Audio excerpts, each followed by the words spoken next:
Hey guys, MugenLord here, and I'm back again with another discussion video. And before we begin, if you guys have missed out, over the weekend there were three major gaming events that occurred. If you guys don't know, it was the PlayStation Experience, it was also Capcom Cup, and we also had the Game Awards. And during these three events, there was so much information that was revealed concerning our favorite fighting games and just games in general.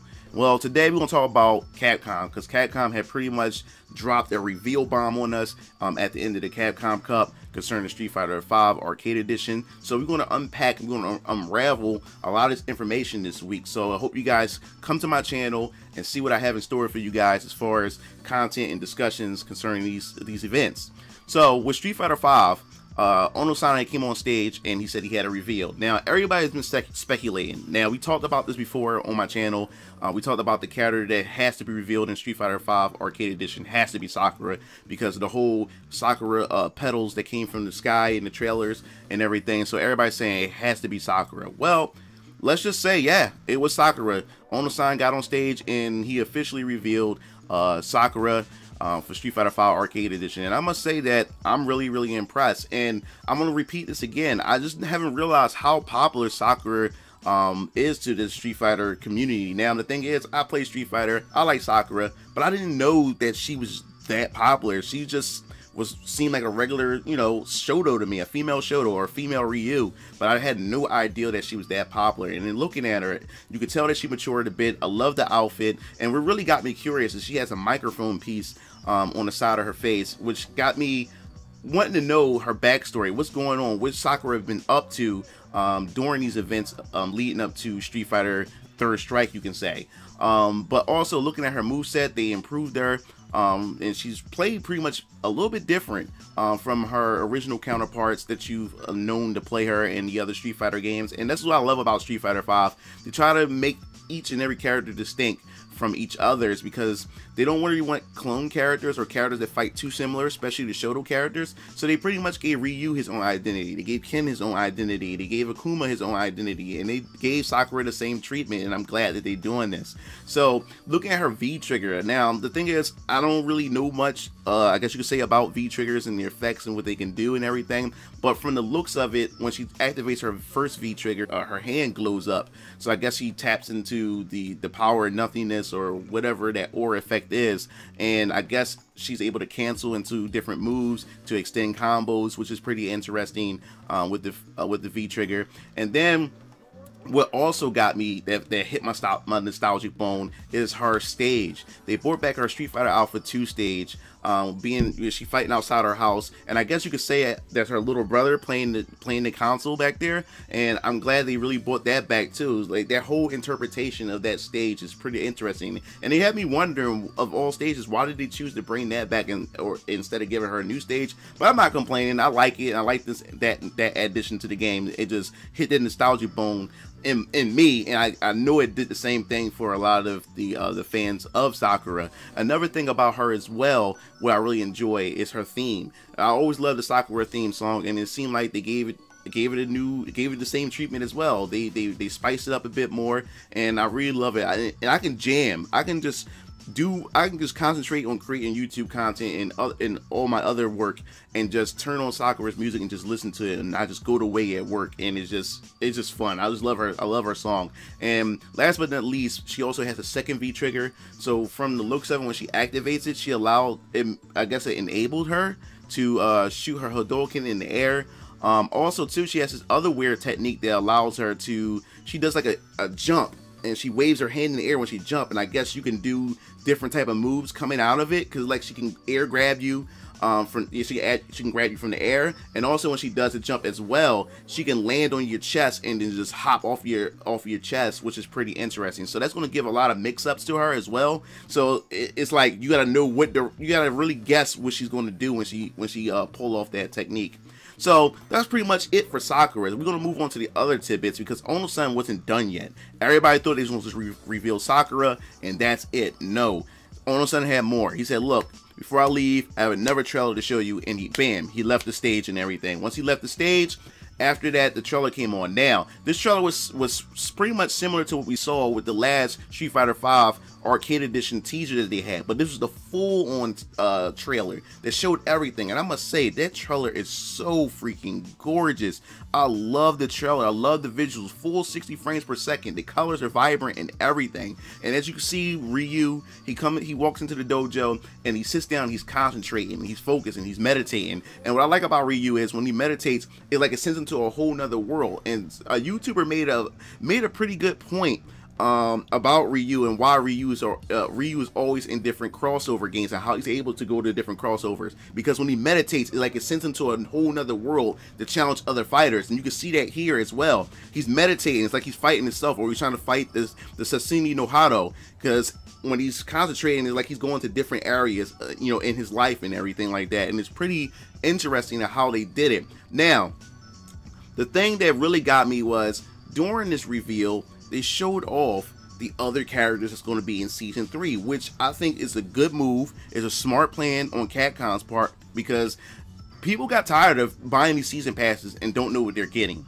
And I think it was smart that Capcom had done this. Now, was Capcom listening to the fans and just going around forums and see what the fans want when it comes to these season passes, or this is something they already had in plan for Season 3? But other than that, I think it was very smart. Now, the characters that they revealed, one character is named G. He looked like Uncle Sam? He has the hat on, he has the beard, he has a cigar, and he's pointing like this and stuff, which is pretty interesting. Now, I've seen people talking about it.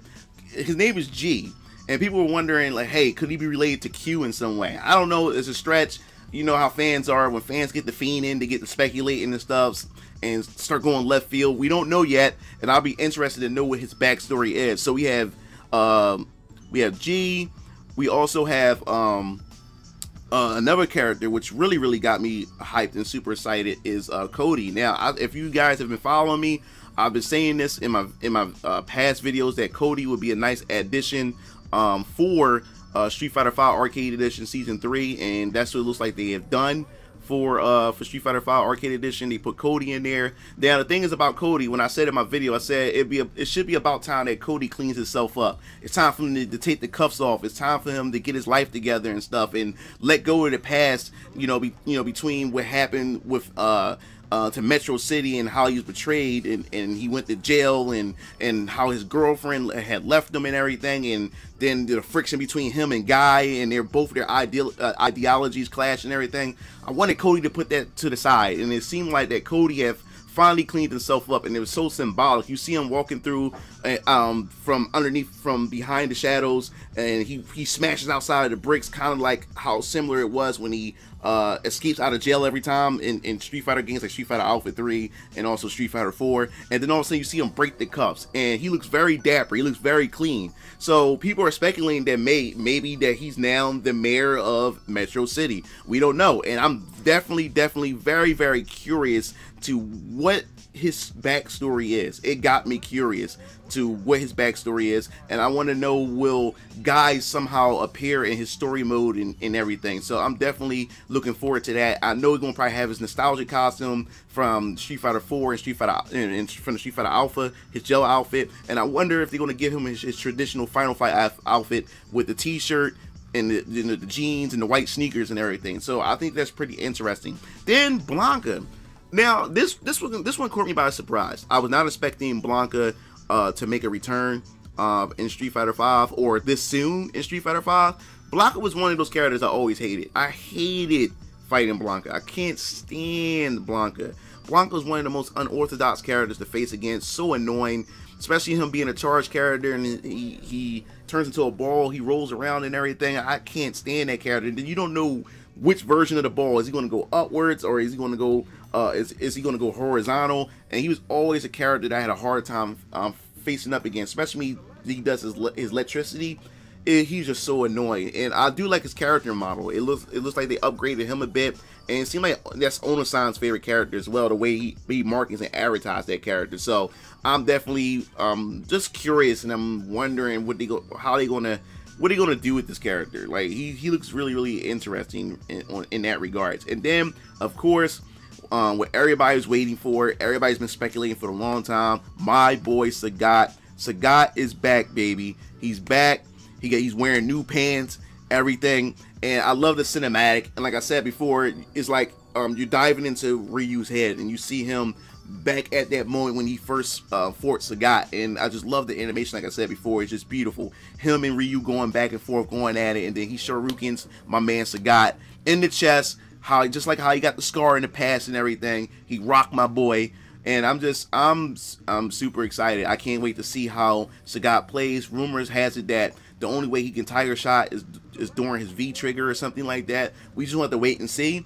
It'll be an interesting take on the character, so you won't feel too Shoto-like, and just mix them up just a little bit. So I'm super excited for that. So fans got what they want. Now I have a secondary character to play, because Juri and Sagat are my favorite two characters to play in Street Fighter. So I'll definitely be maining both of them. So welcome to the party. Welcome to my arsenal, Sagat. I can't wait. Super excited. And then last but not least, we had this other character named Falk. However you pronounce the character name. She's also an original character. She fights alongside Ed. I don't know what to think of the character. I really don't know what to think of the character as of this point. We'll just have to wait and see. I can't remember. I think she had a pole in her hand. I'm not sure. I can't remember. I have to go back and go check. She's wearing the same outfit, the same uniform as Ed. So that one kind of underwhelmed me a bit. I wish she would have had a different outfit to separate herself from Ed just a little bit to make her stand out. So I really don't have that much of an opinion on her at this point. But overall, I'm super excited. I'm super excited for Street Fighter V Arcade Edition. It seemed like Capcom is listening to the fans. So what concerns me a bit, like I said in my last video, is well, mine's not my concerns, because I'm enjoying Street Fighter V. I mean, a lot of people don't like the current state of Street Fighter V as far as in terms of the gameplay mechanics and everything.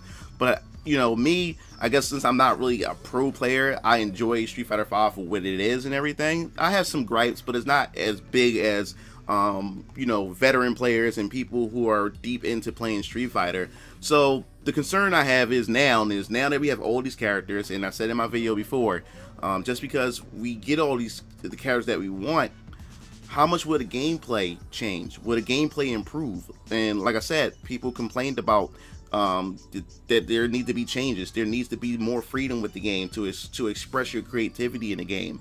So we would have to wait and see how that, you know, unravels and everything. So if we have, no matter how many characters we do have, if the gameplay mechanics haven't improved, then we'll be back in the same state again. It doesn't matter what characters are there. People will come for the characters just for a little bit, and then it just be the same Street Fighter V in terms of boring gameplay mechanics that everybody claimed to not like much about Street Fighter V, and then turn away from the game. So now we have to wait and see. We have to get our hands on the game and actually play the game to see, will the awesome characters line up with the gameplay? Will the gameplay improve to bring people back into the game and enjoy it? So that's what I'm really hoping for. So before I close the video out, I just want to let you guys know that tomorrow there will be another upload concerning Street Fighter 30th anniversary collection. We definitely want to touch bases on that. So before I close out, just leave your comments in the comment section below, because I definitely want to hear your thoughts on this, on these characters. Are you super excited for these characters? What character are you looking forward to playing? I know everybody likes Sagat, everybody loves Sakura, but what do you think about the inclusion of Blanca? I was not expecting Blanca to make it. What do you think about Cody? Do you think they may change his moveset up a bit? Would he play a bit different now that he's all jazzed up and everything? He's looking professional, smooth, dapper and everything. And he's a gentleman again. And what do you think about this other character, Falk? Lately, she's a new character. What do you think her playstyle is going to be? Is she a weapon-based character? What is she? So make sure you leave your thoughts in the comment section below. And don't forget to hit the notification bell at the bottom of this video or on my YouTube channel to get notified when I upload new videos. So that wraps everything up. This is MugenLord, and I am signing off.